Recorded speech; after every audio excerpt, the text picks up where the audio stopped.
Egaa amma firdiin warra Kiristoos Yesuusitti qabamanii jiraatanitti faradamu tokko illee hin jiru.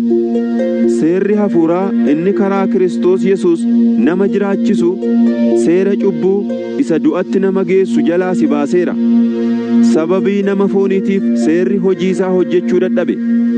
Waaqayyo ilma ofii isaatii ergee cubbuu isa nama foonii keessaatti farade. Ilmi isaa kun foon isa namni cubbamaan uffatu uffatee cubbuu balleessuu dhufe. Wanti seerri nurraa gaafatu nuyi warra akka fedha hafuuraatti malee fedha fooniitti hin jiraanne keessatti akka raawwatamuuf Waaqayyo kana godhe.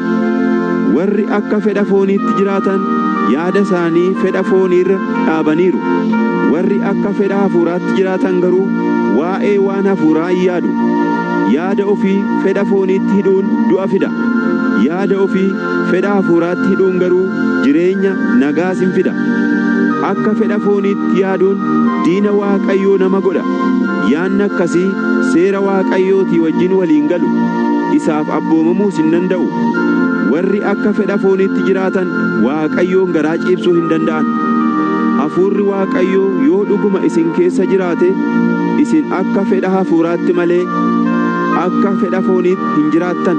Namni hafuura Kiristoos of keessaa hin qabne kan Kiristoos miti.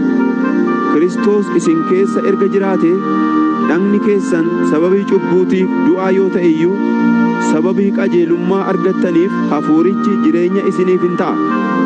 Hafuurri Waaqayyoo inni Yesuusiin warra du'an keessaa kaase isin keessa yoo jiraate inni Kiristoosiin warra du'an keessaa kaase hafuura isaa isa isin keessa jiraatuun dhagna keessan isa du'us immoo in jiraachisa.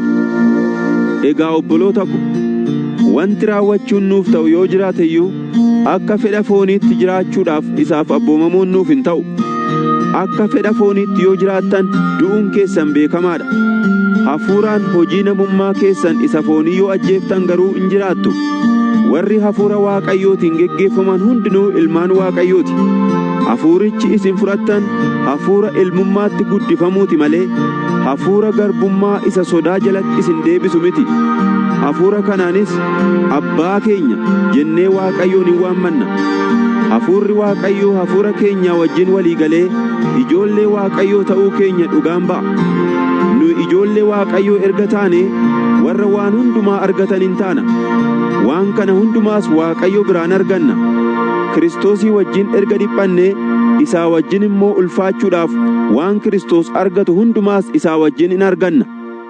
Dhiphinni keenya si'anaa kun ulfina isa nuuf mul'ifamuuf jiru wajjin wal bukkee qabamee ilaalamuu akka hin dandeenyetti nan lakkaa'a. Uumamni hundinuu mul'achuu ijoollee Waaqayyoo dhimmanii eeggachaa jiru. Uumamni wanta gatii hin qabne akka ta'u godhameera. Innillee ofii isaatii akkas ta'uu hin barbaanne.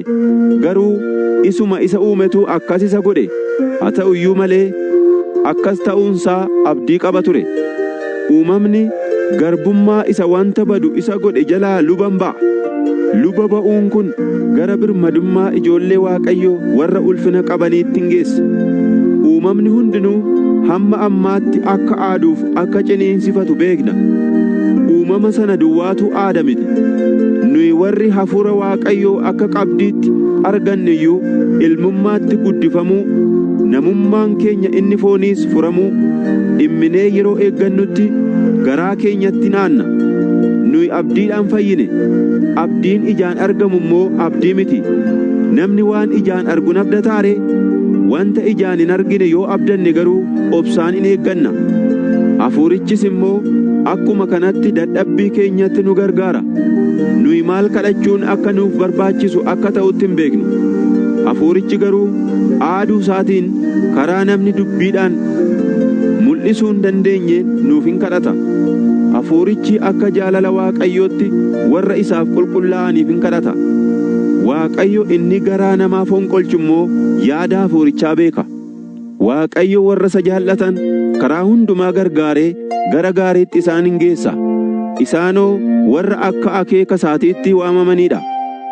Warra duraan dursee beekumsa isaatiin fo'ate fakkaattii ilma isaa isa obboloota baay'eedhaaf hangafa ta'uuf jiru akka ta'aniif yaadaan isaan qabe.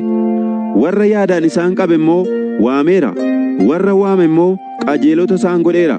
warra qajeelota godhe immoo ulfinaan isaan ga'eera. Kana hundumaa irratti Waaqayyo gara keenya erga ta'ee eenyutu nurratti ka'a jenna ree? Waaqayyo ilma isaa utuu hin mararsiifatin hunduma keenyaaf dabarsee erga kenne waan hundumaas immoo ilma isaa wajjin tola nuuf hin kennuu ree? Warra Waaqayyo fo'ate eenyutu hadheessa ree? Erga Waaqayyo akka waan balleessaa hin qabneetti isaan lakkaa'e kan hadheessu hin jiru. Eenyutu itti farada ree? Erga Kiristoos Yesuus du'ee kaafame immoo gara mirga Waaqayyootti argamee Waaqayyoon nuuf kadhate kan itti faradu hin jiru. Eenyutu jaalala Kiristoositti gargar nu baasa? Gidiraan yookiis muddamni, ari'atamuun, beelli yookiis qullaa ta'uun, sodaachifamuun yookiis billaan gargar nu baasuu danda'a ree? Sababii keetiif namoonni guyyaa guyyaatti nu keessaa hin ajjeefamu.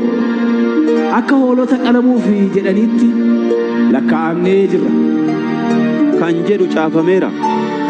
Waan nurra ga'e hundumaatti garuu karaa isa nu jaallatee moo'icha guddaa arganna. Duunni, jireenyi, ergamoonni Waaqarraa, warri bantii Waaqaa keessatti aboo qabu jedhamanii sodaataman, wanti amma jiru, wanti dhufuuf jirus hundinuu, wanti humna argisiisuu danda'us jaalala Waaqayyootti gargar akka nu hin baafne ani beeka. Wanti ol ka'ee jiru, wanti gadi fagaatee jirus, uumama keessaa wanti biraas jaalala Waaqayyoo isa karaa Gooftaa keenyaa Kiristoos Yesuus nuuf dhufetti danda'ee gargar nu hin baasu.